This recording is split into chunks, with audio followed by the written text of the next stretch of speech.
What's up everybody, welcome back to another episode of Edible Knowledge. So tell me, what do you know about Rooibos?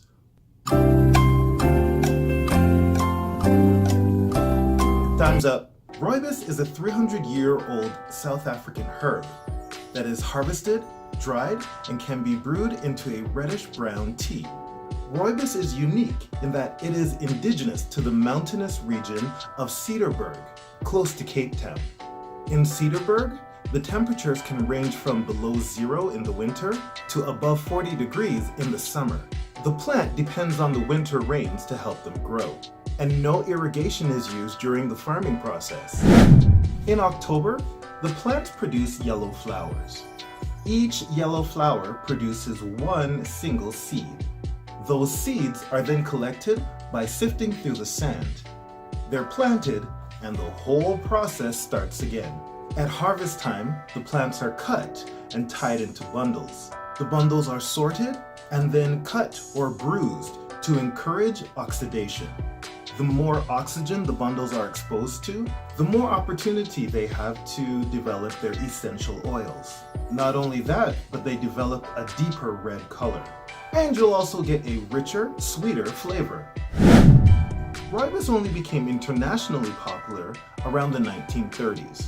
And with South Africa being the only place in the world to produce Rooibos, approximately 7,000 of its 15,000 tons are exported every year worldwide.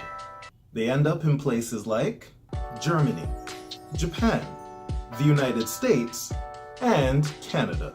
My name is Joe, and I am Canadian! Did you know Rooibos isn't just for tea? It can be used for a number of different things. Lattes, iced teas, cocktails, dye for hair and fabric, or also in recipes like Rooibos chicken pot pie and Rooibos apple chutney.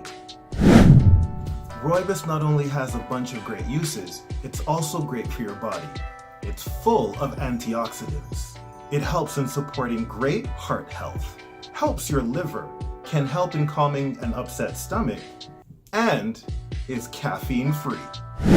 Alright, so now I have a couple of tips when brewing Rooibos. Number 1, good quality loose leaf Rooibos can be used a couple of times. Number 2, the average measurement is 2 grams of Rooibos for every 8-ounce cup of water. Number 3, cover the Rooibos while it's infusing, which is about 4 to 5 minutes or longer. Number 4, unlike black or green tea, Rooibos doesn't become bitter the longer it steeps. It actually just gets stronger and more flavorful. Well, that's all I have for you this week.